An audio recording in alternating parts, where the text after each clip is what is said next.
All right, guys. Well, welcome. It is a beautiful, beautiful Monday morning. For those of you that don't know who I am, I am Alex Sadoff, but today I am logged in as Brandon Cobb on the webinar. So, and Brandon is running a couple minutes late, but he's going to be here. I think he's also uh, may have dialed in as well. So he'll be here. This is the Land Development Accelerator. Okay. So we're going to be talking about exactly what we need to do to turn land into new housing communities. Okay. Um, so my name is Alex. My background, for those of you that don't know, I started my real estate journey really when I joined the Army. That was about 18 years ago. And I did everything from, buying rental properties. Really started with my VA loan, got a quadplex. That quadplex turned into buying another triplex and another duplex and another triplex, etc. Turned those into Airbnbs, then moved into wholesaling, then turned, the whole progression of a real estate investor, then went into flips, and then into new construction.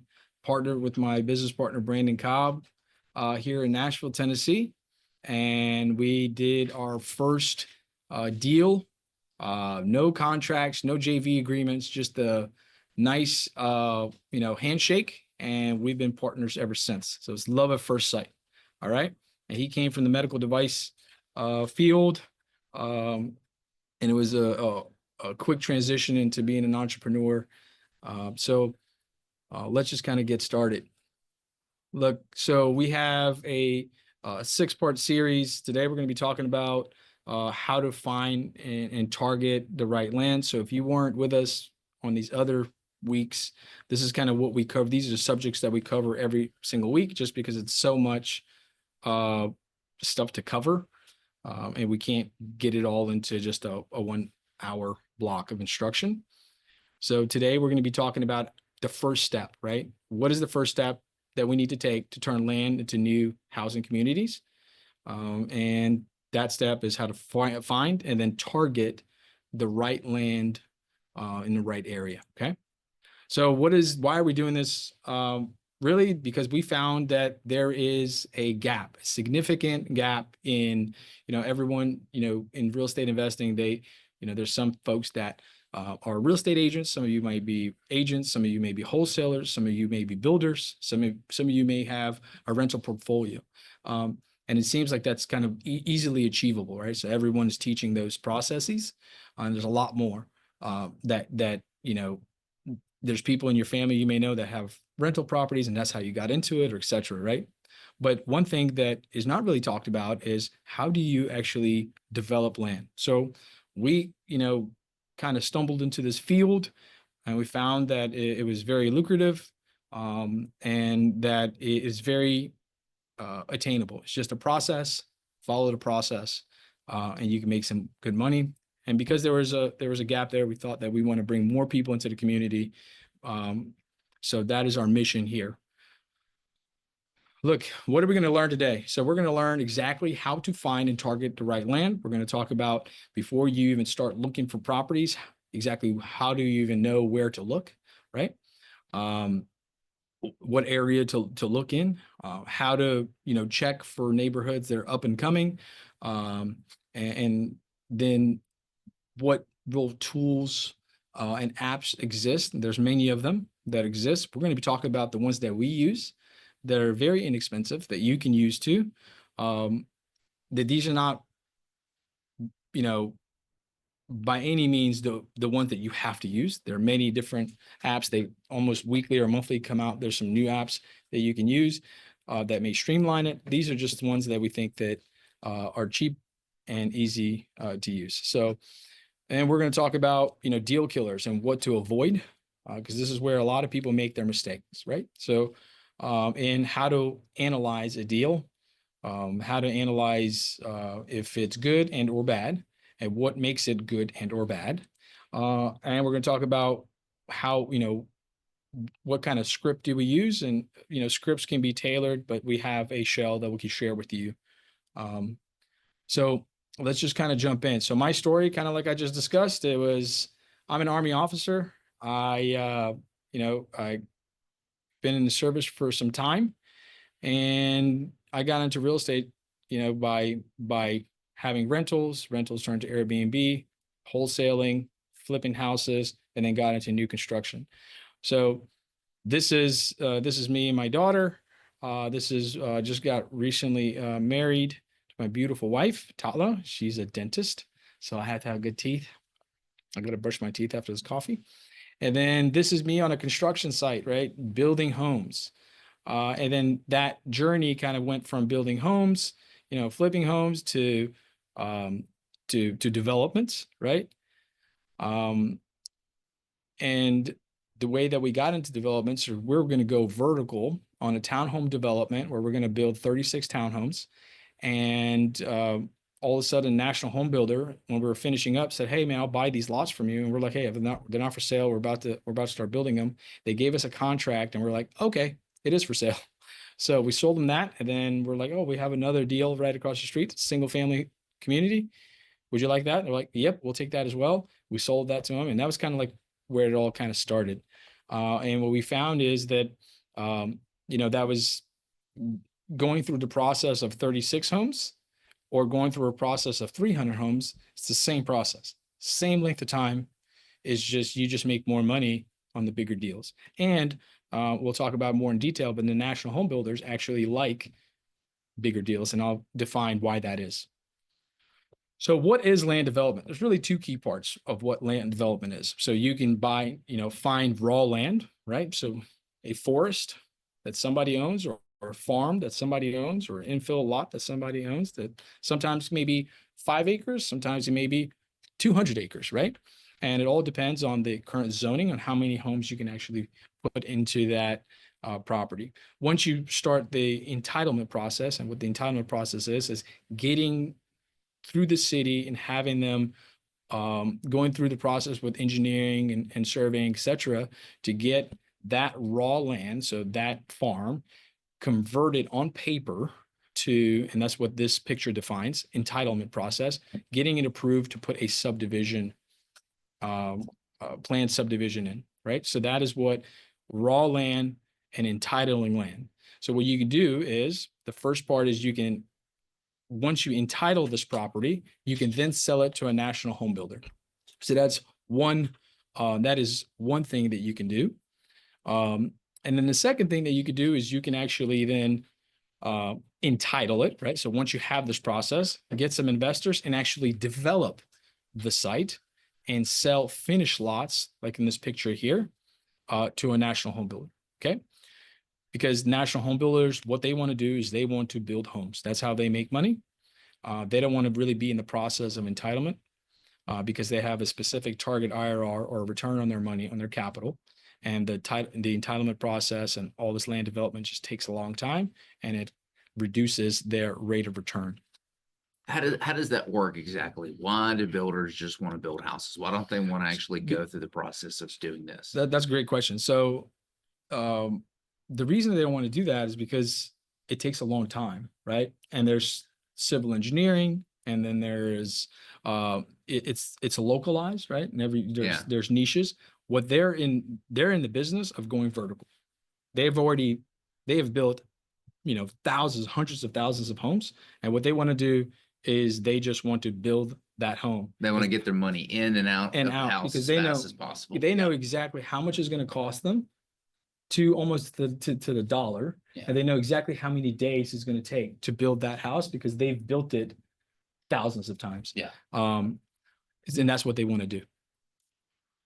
So, one of the things I said is you take raw land and you entitle it, right? So just to give you a vignette of a past deal that we did, we partnered with someone that had a land under contract. They went, we helped them actually go through the entitlement process. We paid for all of the engineering and studies, etc. And then we didn't build anything. We just took imagine the blueprints. We took, this paperwork, right? And once these lines were drawn up on this white paper, and then they were stamped and approved by the city, we now have an approved plan. And we're able to sell that approved plan to a regional builder for a profit of $546,000. This process took us 12 months. And there were some mistakes in the process. And if it was actually done correctly, we probably would have saved probably 6 months on the deal and made 546,000 probably in 6 to 7 months rather than a year. But there's a lot learned through the process. The seller was super happy. They made great money on their property, and the regional builder was super happy because now they're able to put some beautiful townhomes that are much needed in this area, right? And then, we talked about actually developing lots, right? So we developed these two neighborhoods here right next to each other, and you can do that, and you obviously make a bit more money. Takes a little bit more time, and this took about 10 months or so, and we're able to make a good profit there. So once you go through the process of learning how to do the entitlement, once you learn how to build your team, and that's something that we'll talk about, and who's supposed to be on that team, then we can go ahead and you too can then develop sites just like this. Another thing that you could do, I don't know if you guys can see, this road name is a Lala Loop. That is actually my mom's name. So I was able to name it. We actually tried to name it Lala Dean, and we got street signs that went up as Lala Dean, but the city for some reason didn't like that and made us shorten it. So we had to shorten the name. And then this road here doesn't have the name on it, but here in this picture, that's actually Sadoff, which is my last name, and Cobb, Sadoff Cobb Way. So people are going to have a really hard time saying that when they order Comcast or whatever they do on the phone. So anyway, so today we're going to be talking about, how to find land. And to find land, we use some tools. And these are the tools that we use. Like I said, Zillow is free. Google Maps is free. Landglide costs $99. It's an app that we use that will give you some information about the topography, the streams. You're able to use a measuring tool within this app that we'll talk about more in detail here in the next few slides. And then Land ID, which is very similar to Landglide. It's just a little more comprehensive. It has a lot more filters or overlays, right? That'll show you a bit more information that you may not get out of Landglide. Landglide, because it doesn't have as much of that data, it's a bit faster and easier to use. So it's a lot more reactive in the field. Google Maps, we use it, and we use it for the street view function, really. And that'll let you do what we call desktop reconnaissance, where you can actually, if you haven't walked on this property, you can actually visually see and look for some certain things like, and we'll talk about more details, sewer, water lines, electric lines, gas lines, etc. And then batch skip trace that we use. It's really cheap. It's 20 cents per search. Once we actually, here in this picture, shows exactly who owns this little parcel. It says Mr. Williams at that address. We'll put in that address in here, and we use to find that phone number of that person so we can call them. We'll go more into detail into all these apps. Like I said, there are other apps that actually have all of this information in one. They may cost more, etc. We use these, but that doesn't mean that you're kind of stuck to these. But this is what we're going to be talking about today. So if you don't have them, or if you do have them, you can also follow along during the class, and then you can actually, if you have these apps, actually kind of try to use them while we're learning about them. So step one, how do we target an area? What are we looking for? So what we're looking for is we're going to pick an area that is within 1 hour of a city that's growing with around wherever you are. So some of you are not in Tennessee. And so you'll pick whatever that city is, if it's Dallas or if it's Charlotte, North Carolina, or if it's Nashville, Tennessee, and you're here, nearby. For my example, what I did is I know that Nashville is a booming city, and I used Smyrna, Tennessee, because Smyrna is within 1 hour drive, and I know that that area is kind of booming as well. So I use that to search for property. So I'll go to here. The apps that I'll use to search that area is I'll go to Zillow and I'll use Google Maps. Okay. So what do I do in Zillow? So I'll get into Zillow and I'll put in Smyrna, Tennessee. Once I put in Smyrna, Tennessee, I'll go into the filters where I'll put in the year built will be 2023 to current. I'll look for townhomes and houses that are on the market or sold. And I'm looking for who the builder is. And what you'll find is kind of like you see here, it'll say Ryan Homes. So we went to sold listings. We put in 2023. And then here, it doesn't need, like in the previous picture, it showed Ryan Homes, but here you see a picture, right? It doesn't show, who the builder is. One of the good takeaways is how do you know it's a national home builder is that you'll see it'll say lot 805. And if you click on a picture, typically it's not an actual house because they're trying to pre-sell. So they'll have a picture of a home and it'll say like lot 805. Or if there's multiple homes on the same street, it'll be a good giveaway that's a national home builder in the subdivision. And when you scroll down, when we click on this and you scroll down where it says listing agent, that listing agent will have a company behind that name. And that company is, for instance, for this neighborhood is Ashton Woods Homes, which is a regional builder. So that's one of many in this area. So we know that, yes, the reason we do this is we want to see, we want to target Smyrna, but before we go and start calling land owners in Smyrna, we want to make sure that there's actually a buyer in that area. And for us, the buyer is a national home builder. So Ashton Woods is a buyer. And then we'll take a list of all those buyers. We'll confirm that there's actually an exit for our strategy where if we entitle this property, now we have somebody to sell it to. Doing this process confirms that. We'll take a list of all the builders that are in the area. And so now we know if it's good enough to target that area. Okay, so you have to have a national home builder to target that area. Is that So right? you have to have a What would national. kill an area? What is an area you would not go after? So I would not target an area where there's only local builders, Bob, Rick, and Harry that are building homes. They may be beautiful homes, but we don't want to target those guys because they're only building 1, 2, 3, or 5 You a want to do year. big development. We want to deals. do big development deals, and we want to be able to, because the big development deals and the big companies have big checks. Yeah.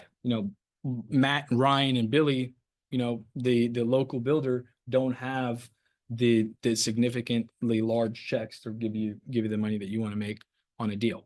So yeah. So let's just say we found a development. So we looked at Smyrna, Tennessee. For my example, I found I used also Google Maps. So I just went to Zillow. I know that there's some subdivisions. I went to a subdivision that is the Ryan Homes subdivision. Right here, you can see it says Ryan Homes. That's their Derby Run subdivision. So what I like to call is riding the coattails of giants, right? So that little fish that's protected by the big whale, right? That's what we're trying to do. We're trying to have a symbiotic relationship, and we know that this national home builder is here. One of the things that we're using Google Maps for is we're trying to do a street view. Obviously, there's sewer and water because there's a development of this size and this density. And we confirm that by, you see this little manhole right there? That is a sewer lid. Obviously, there's sewer here. This is a water connection. So obviously there's water here. And this Google Maps just is a quick little tool that we can use to confirm that hypothesis, right? So then, Right. so then there is also lots. There's raw land, right? There's raw land right nearby, right? So what we would do in this instance, we'll say, hey, there's a national home builder and there's empty lots nearby. That's one possible and potential seller of land that we can then, entitle and sell the paper and or develop the site, sell the lots to a national home builder because they're already obviously there. They want to build them. So what do we do when we target the area? We want to write down, the nearest street name so that we can get on that Google Maps and kind of see what's going on in and around there. Or you may actually know the area. You may drive by it or maybe near your house, etc. And we want to make sure that there's homes that are already selling in that area, right?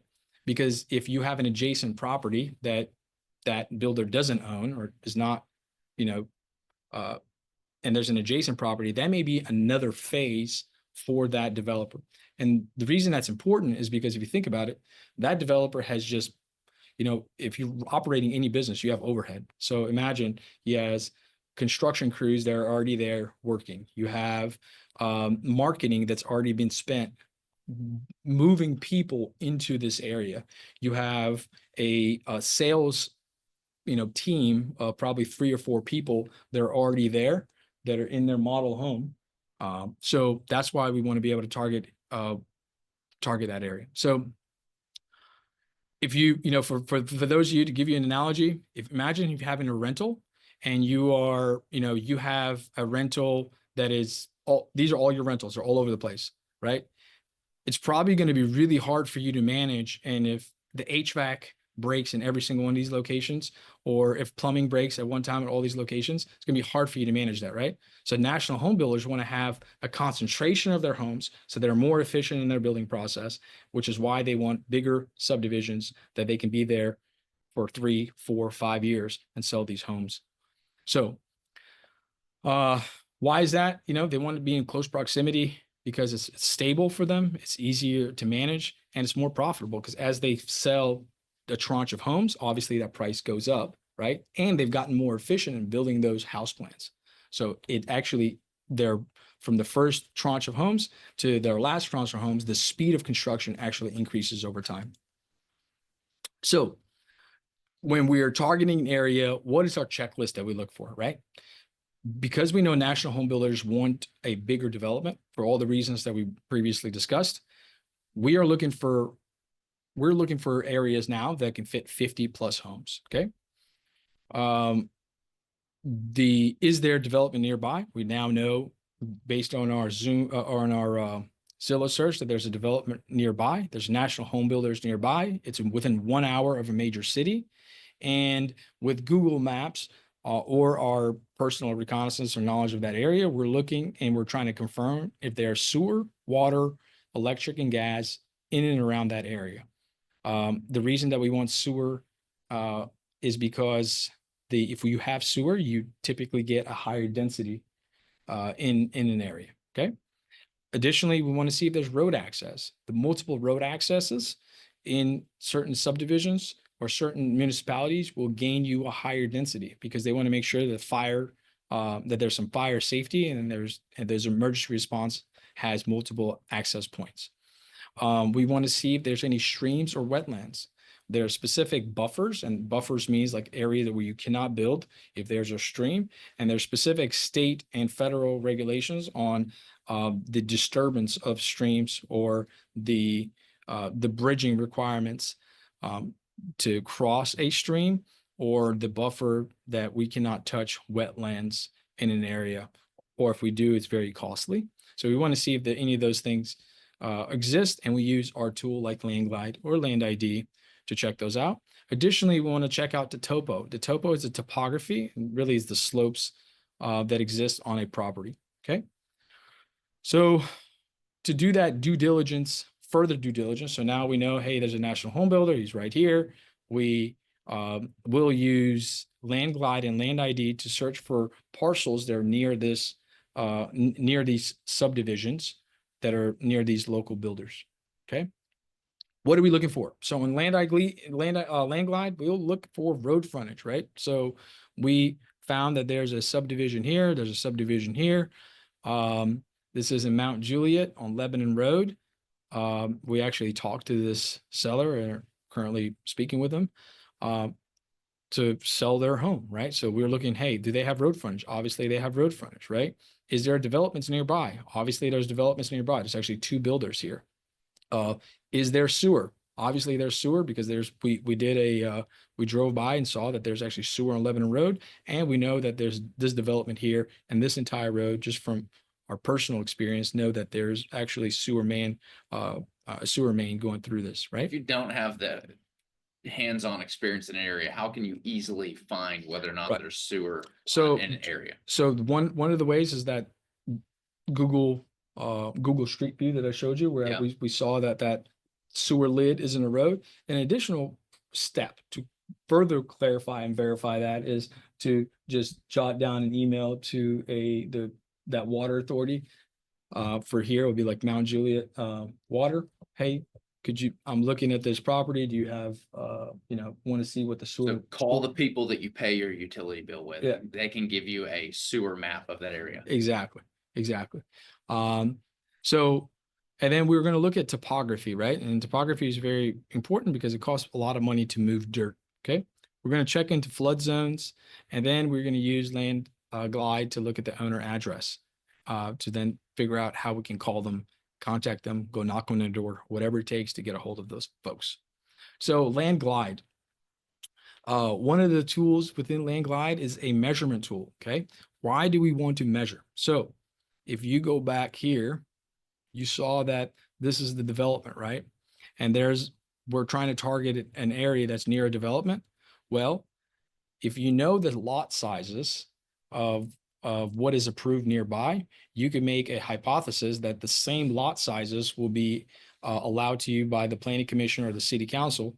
So you can get that approved. So that'll help you in doing your math formula when you're talking to see how many potential homes you can actually fit on the site. So this has a measuring tool. They'll tell you exactly what the lot width and depth is, and you'll figure out what the square footage is. Okay. Additionally, so this is the development. This is a parcel that I want to target. I want to make sure that there is road frontage. So I'll measure the road frontage, and then I want to have the mailing address of this person because I want to put it into another app that we'll cover here briefly, which is Batch Skip Trace. I'll put in this address, it'll spit out a number. I can be able to call that landowner and talk to them about potentially selling their property. Okay. So Land Glide app, just, briefly, and we'll send these out to everybody.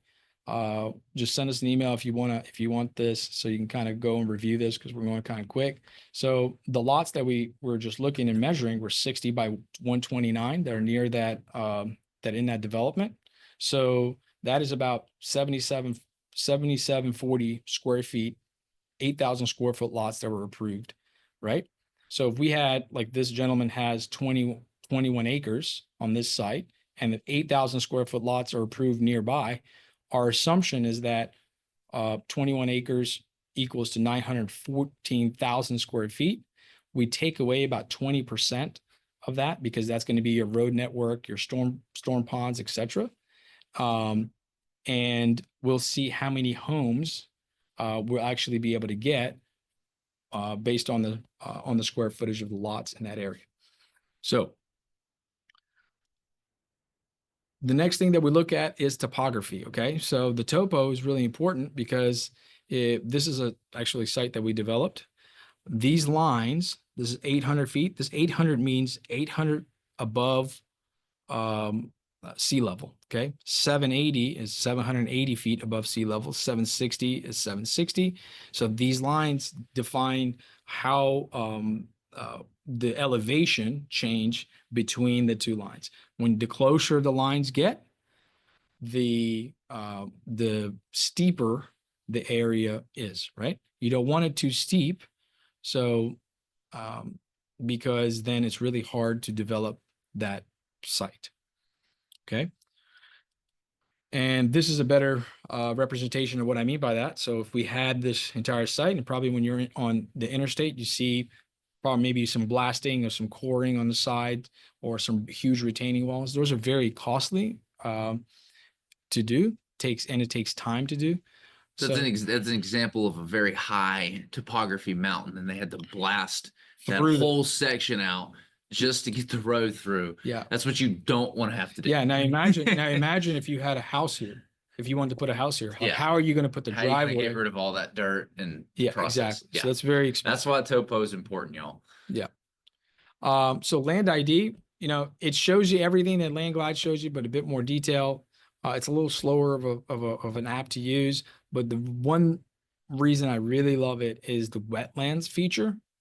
And the wetlands feature will show you, and these little blue dots here are the wetlands that you can see here that you weren't able to see very well on or at all in the LandGlide app. The LandGlide app only shows you the floodplain, which is your rivers. Okay. That's very important because why do we use that? We use that because we want to see how many wetlands there are. So let's say I'm targeting an area. This person has 20 acres, but then there is a river going through it. Well, that's non-usable space. So what I would do is I'll take a tool and I will measure in LandGlide how many acres of non-usable space out of the 20 acres do I have. So then when I go back to the seller, say, yeah, you're selling me 21 acres, but let's say 4 of it is non-usable. That's a conversation that you can have to reduce the cost of the acquisition for that parcel. Secondly, what you'll see is this transmission lines. These transmission lines will confirm the TVA and or gas line transmissions that are going through your parcel. And because you can't build under a power line, of course, you can use that tool to measure how much land can you not use because there's a gas line and or a TVA or a high power electric transmission line, right? So just to give you an example about the wetlands that we're just talking about, this is a national wetland. This is the floodplain of this parcel, right? It kind of just shows you. Obviously, why does that matter? Because no national home builder will build in a floodplain. A lot of local builders are able to do it, but national home builders stay away from building in a floodplain because sooner or later it will flood. Okay, it's not if, it's just when, and they don't mess with it. And we don't want to be targeting lots or parcels that national home builders will have a reason not to buy from us. Yeah, they don't have time to go after flood zones, right? They've got plenty of property that's not in a flood zone that they can go after, and they're only going to focus on that. Exactly. All right. So then the next step, let's say we found the area, we used all of our filters. We know if there's a floodplain, we know that there's road frontage, we know there's a national home builder nearby. We did our math and we say, let's say we can put 50 plus homes on the site. What's the next thing? Next thing is contacting the seller and seeing, hey, my name is X.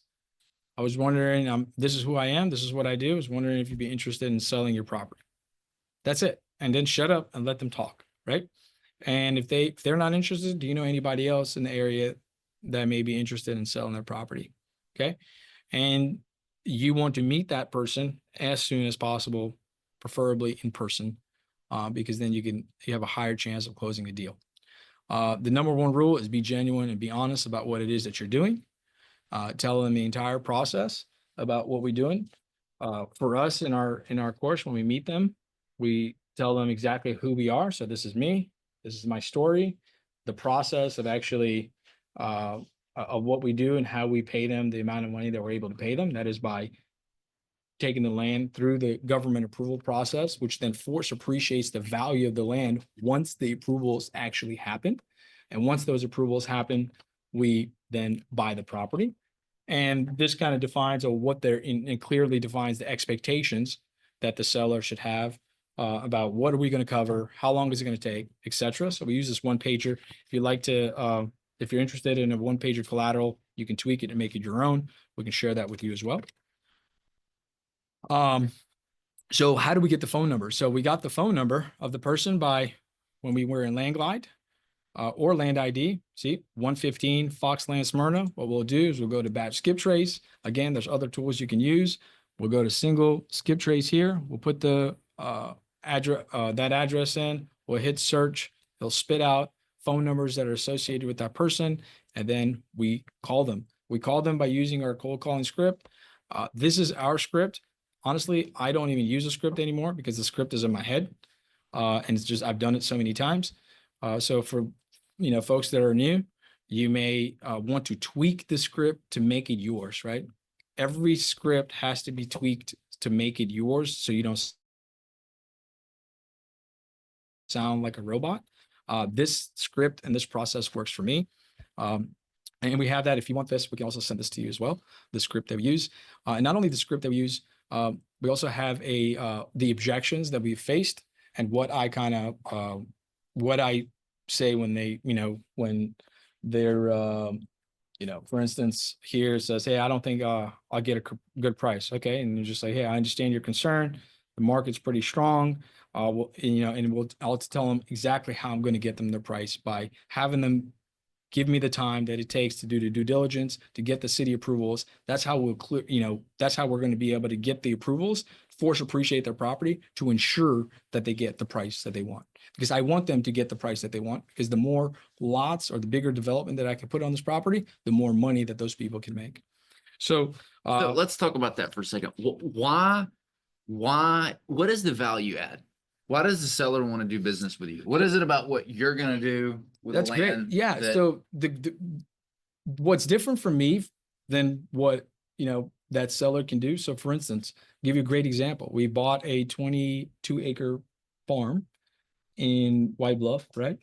That farm in that area cost $425,000. That's what she could sell She it could as sell is. on the market, the comps for that house, for that land, $450,000. Cool. My offer to her was, really, what's a number that'll put a smile on your face? That's my sell. Like, I don't even give her a price. I want to get the price from her first to see if I can even meet those expectations. She said $700,000. Obviously, it's a lot more than anyone can get approved if they were to buy her home. So I said, you know what? Let me see what I can do. So then I take that 700,000 and tell her, okay, well, and talk to the city, figure out what I can actually put on that property. We were able to put 74 homes on that property. And I was able to then get a contract to her to say, yes, I'll pay you this $700,000. I'll give you your price, but on my terms. And my terms are that I'll take this through the entire entitlement process, which is the government approval process, the entire engineering process, make sure that the engineering plans, which is like the blueprints of the entire construction of the site, get approved by not only the municipality, but also the state.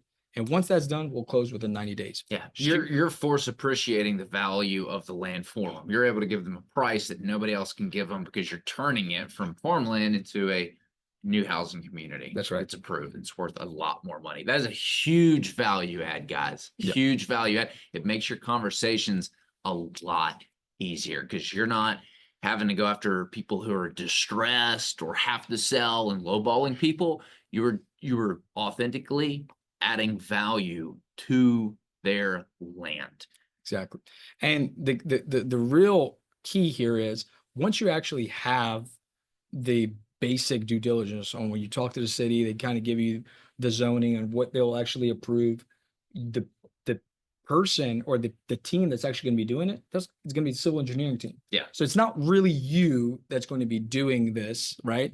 Once you'll hand this over to your local civil engineering team that has the experience that it takes to actually go through that process within that city. And there's also a process on how to vet to make sure that the civil engineers actually know what they're talking about, and they're the right person to hire for that area, right? Because it's not just the same civil engineer for all across America. And we talk about that more in detail in our course. Yeah, we've got another section that we go into detail on that. Right. But yeah, we'll talk to them, and we'll just tell them, hey, this is, we're trying to buy your property. The reason we're trying to buy your property is because we want to put a neighborhood in it. If you don't remember anything, remember this. What is the critical items for your success? It is, can it fit 50 plus homes? Okay. That's typically 5+ acres. Is there a development nearby? Right. Because you need to have a buyer for that thing that you're trying to get entitled, right? That's one of the biggest mistakes that a lot of people that get into this do, is that they spend all this time and all this money on the entitlement, on the engineers, on the surveyors, and and then there's nobody to sell it to and nobody wants it. Well, no shit. You didn't follow step one, right? So and I use public university, right? So vernaculars, 18 years in the Army. Uh, does it have road access, right? We have to have road access because we need to get to the property. So you can't put it into a landlocked area. Sewer and water, because everyone poops and pees and drinks water. So you have to be able to make sure that you have that. And does it have good topography and make sure it's not in a flood zone. So if you don't remember anything, take a picture of the site, make sure that it meets these qualifications, and then you'll have a good site, right? And then you too can do exactly what we did. So you can then, put together a subdivision just like this. And now there are, in this subdivision, we have 74 families that are calling this home, right? This is their home. And it's very rewarding. It's looking really cool. And honestly, if we can do it, so can you. I promise you that. There is a process. You got to follow the process, but it's not rocket science. Okay. All right. So, you want to take on this? Yeah, so there's a lot of people who've reached out. Like we said, the whole goal is we're trying to create a community around this. We saw that there was a gap here where there was not anybody that had created community around visionaries that wanted to bring their community to life.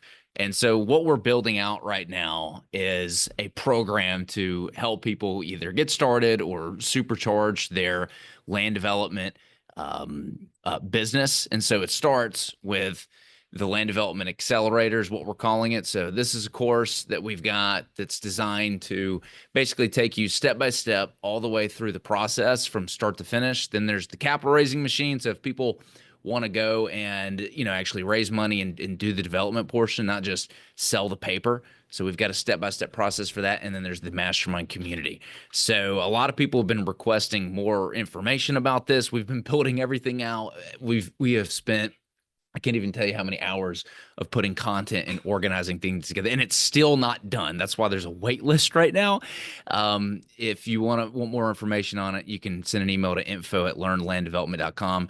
But with the Land Development Accelerator program specifically, we're going to get all the business systems and processes that we use to run our business. There's a land acquisition blueprint, step-by-step guide on it's a deep dive on basically what we went through today. Same thing. There's the sales training. We shared some scripts, but we've got the whole thing on how to overcome objections, what to say when you meet, how to talk the right language. I mean, literally a whole sales course devoted on land and acquiring from these sellers. We give you the entitlement rezone blueprint. Nothing sucks worse than showing up to the city and sounding like you don't know what you're talking about. So we want to equip you with the knowledge that you need to be able to go to the city and be able to talk the talk and understand the entire process start to finish, so you don't look like an idiot, because the city wants to work with people that know what they're doing, and they're probably not going to get your stuff approved if you don't seem like somebody that that knows what they're doing. We're going to give you the civil engineering management guide, how to select the right civil engineers. And there's also a value engineering course that's built in on how to value engineer the site so that you can understand how to read civil drawings, so that an engineer just doesn't throw you something and you realize that, oh my God, like they over-engineered this thing. They made it really pretty. They added a lot of stuff that we didn't need in here. You can learn to value engineer and read those plans. We're going to give you the deal structure guide. So we're working on a deal right now where we actually had the seller contribute the land as equity to the deal, and we offered them even more money than what the land was currently worth. And so we didn't even have to bring any money to that deal. We're just using the land as equity to go get a bank loan and do the development. And it's a partnership. So we're going to show you how to structure those types of deals where you can save a whole lot of money and headache. We're uploading all our contracts and every single document that you could possibly need it. Attorney docs, contractor docs, seller docs, everything. And then for the capital raising side of things, if you've wanted to learn how to raise money, and not just for real estate, but for your business in general, you want to be compliant. You want to make sure you're following the laws. We're going to give you access to all of our compliance guides and attorneys that you need to set everything up. If you want to learn how to raise the money, we're going to do our foundations deep dive training. So what you need to do before going out and raising money in order to be successful. The biggest mistake I see people make is they go out, they try to raise money, they don't have a proper foundation. So we make sure you lay the right foundation first, so that when you reach out to people or you build your capital raising machine, you're actually converting people into investors. Very important to build the foundations first. We go over our whole CRM system that's completely automated. It's awesome. We hit a button, emails and texts go out, and we raise money. It's really, really nice to be able to have something that's built. We give you the complete guide on how to raise friends and family. We have a course, free course on how to do this. It scratches the surface. It's an awesome guide. You can go out once you get your foundations built, and you can start going out and raising from friends and family. You should at least be able to raise a few $1,000,000 from friends and family. Everybody can do it, or their network, I promise. And then once you run out of friends and family and your network, we show you how to build and attract a machine that you can literally attract endless accredited investors. So these are people that you don't know that are contacting you to give you money. This is huge. This is where you can really scale your capital raising efforts, because everybody runs out of friends and family money eventually. We give you all the investor sales scripts, everything that you need when you're setting up calls with new investors or you're reaching out to people, how to not come across as needy, how to actually have people reaching out to you to give you money. And we have some pretty cool psychological stuff we built into the sales course there. And then we give you the email templates that we've literally used to raise millions. And so we've got a set automated email system that's designed to literally hit a button and start raising money. And the biggest thing right now is the fund syndication structuring. So there's people that we work with specifically one-on-one just for the fund syndication structuring. They don't want anything else. They don't want any of the other stuff. They just want to know, how do I properly set up my fund and syndication, and so that I know all the ins and outs so I can go and raise money. So that's included all in the capital raising machine. And then finally, we give you the guide to keeping your investors for life in this, because nothing's worse than doing all the work to get the customers, to get the money, and then you give them a bad experience because you don't know what you're doing, and they go and they find a different home. You want to keep the money. Next is our mastermind community. This is where the real value is. Courses are great. They're going to give you the tools that you need, that how to do it. The community is the support system that you need to actually bring these communities to life. So I don't even know how to value this, because you can literally hop on our bi-weekly Q&A calls. So we have group coaching calls where you hop on, you can get your questions answered on a bi-weekly basis. I think eventually we're going to be moving to weekly. And then we have a community. So imagine being able to post in the group a question that you have and you need immediate feedback, or if you're in an area that you're looking for specific advice on something and you need to get it fast, you can access the whole community. Alex and I are in it. We're answering questions all the time. We have our weekly non-negotiable tasks. So this is what you need to be doing every single week to be successful. We were on a call last week with some people, and they had this other business that they were doing at the same time. And the advice we gave them was, have you ever played a video game before? Have you ever set the controller down while the game is playing? Okay, what happens to your player while you set the controller down in that video game? You get slaughtered. And I told them that is exactly what you're doing every single time you put the controller down in your land development business and pick up the controller in your other business. So we really try to help you hyper focus on what it is that's going to make you successful and give you the implementation support that you need. And finally, you get access to all of our internal systems and processes. I mean, this is just 8 years of knowledge. Our whole goal here is to condense 10 years of experience down into 1 or 2 years for you, so that we can really accelerate your success. That's why we call it the Land Accelerator program. So if you're interested in that, you can go and send your email to info@learnlanddevelopment.com. Again, we've got a wait list right now, and if you want more information, we'll reach out to it, and we can set up a call and see if this is something that you're interested in, see if it's the right fit. And with that, we'll open up to some questions. Tara, I think we had some questions. So Jeffrey Wolf says she wanted $700K. What would that entitled land project have sold for a national home builder? Yeah. So, well, it's a great question. Can you turn off that thing? So, if we didn't want to develop that site, we probably could have sold that for probably 1.4 if we entitle it maybe a little more. There's actually, in the next course, we kind of talk about exactly how do we get to that paper lot number. it's always different. Um, so for instance, let's say a finished lot is $100,000. Okay, so your finished lot is $100,000 if it was developed. And let's say the development cost is $40,000 that we know in that area. Well, so you take what a national home builder will buy a finished lot for, that is 100,000, and the development is 60. So now, or 40. So now you got $60,000 left. And then you got to figure out how much profit do you want to make, right? And then, but if if you're going to turn that paper to a national home builder where they actually have to spend the time and the resources to develop the site and the management, et cetera, they want to buy it at a discount, right? So now you've got $60,000 there. They'll probably want to only pay, 70 cents on the dollar, or save about 30% on their development if they were to manage it themselves. Yeah. So you'd have to then kind of back into that number based on the local development costs of that area, and based on what profit you want to make. So typically, if it's some deals it's 20K a pad where you can kind of flip it. Sometimes it's 15, sometimes it's 30, 35, right? So it just all depends. So on the one that we did where we got it for $1 million, we made what was that, 546 divided by how many lots were there? It's 43. 43.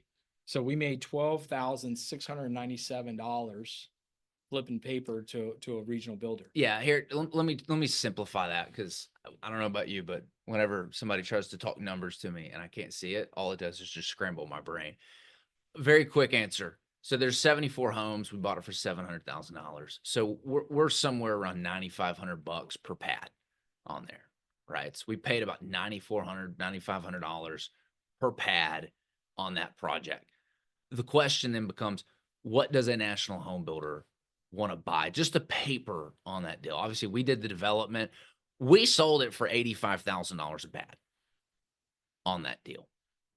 So our development cost ended up being around 52,000. So all in, you're looking at being somewhere around $62,000, and we sold it for 85. So there's a $25,000 per pad spread on it, roughly. That's a lot of margin. Sometimes a national home builder, and again, it just depends on how bad they want the land, they don't have to make $25,000 per pad. They just want the land to build the houses. And so a best case scenario, if a national home builder wanted to be in that land for $85,000 a pad, which is what we sold it for, they would have paid, and their development costs were the same as ours, which it is. So they paid roughly, $52,000 to develop it.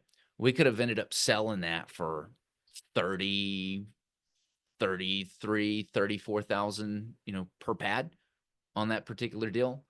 And so if we had done that, obviously that would have been really good margin. We couldn't get a home builder to just buy the paper for that amount. They wanted to offer a little bit less. So we decided to do the development on it. And it just made sense because we had a lot of investors lined up that wanted to invest in it. So it depends. It depends on how bad they want the land. Your best case scenario is if it's a national home builder that is wanting the land so bad that they will literally self-develop it for free. Essentially, they won't make any money on the self-development, and they'll be into the land for as much as the pads are worth at retail. That's your best case scenario. Brian, you asked what is the average time for start to close? It all depends on the area that you're targeting. For instance, if you're like Dixon County for all of you guys that are not in Nashville, it's about 35 minutes from Nashville. In city of Dixon and Dixon County, it may take about 6 to 8 months to go through the entitlement process. If you're in the city of Brentwood, it may take 18 months, right? So just depends on the municipality, depends on the county, and depends on their process. Some take longer than others. The areas that take longer typically have a higher yield because it is a longer process, right? For anyone that's in California, I'm sorry, because it takes Yeah. like 2 years to sometimes 3 years to get a subdivision approved, right? So just depends on how much bureaucracy. The deal in Smyrna we could have got done in 6 months. The deal in the town of White Bluff before they got a new mayor and new planning commission, it took 6 months. Now probably won't even happen because they're now a whole bunch of not in my backyarders and they don't even want development. So again, we also talk about that in our mastermind, where it's like before we actually start targeting the area, we want to make sure that there's none of that on the planning commission side. We'll kind of get into detail about what to do and the steps to take to ensure that that area is going to actually approve a subdivision, and nothing in the environment has changed with the planning commission or city council, etc. So I don't know if that answers your question, but it all depends on an area. So Yeah, great question. yeah, but I think we have no other questions, which means we've done a fantastic job. But hey, guys, thank you for hopping on. For next week, we're going to be talking about here. Give me a second. I'll actually put it. We're going to be talking about step 2 in this process, and that is um, the land due diligence and is it a deal? So diving more into it and just really doing the math, Yeah, the numbers the behind numbers it. behind it, the topo, et cetera. So getting clearly defined on exactly what we were talking about in due diligence, and diving deep just before we spent really too much money in doing that. Right. So, but yeah, that's all we have. You guys, thank you so much for attending. Please bring a friend, share it with anyone that that you think will add value to. There's a lot of builders, a lot of real estate investors. When we see land, kind of get overwhelmed by we don't know what to do with it. But there is an easy process to follow to turn that land into communities. And there's cities all around the United States that are wanting these communities that are needing it. So with all that, I'll leave you to it. Thank you so much. Love you. Mean it. Peace.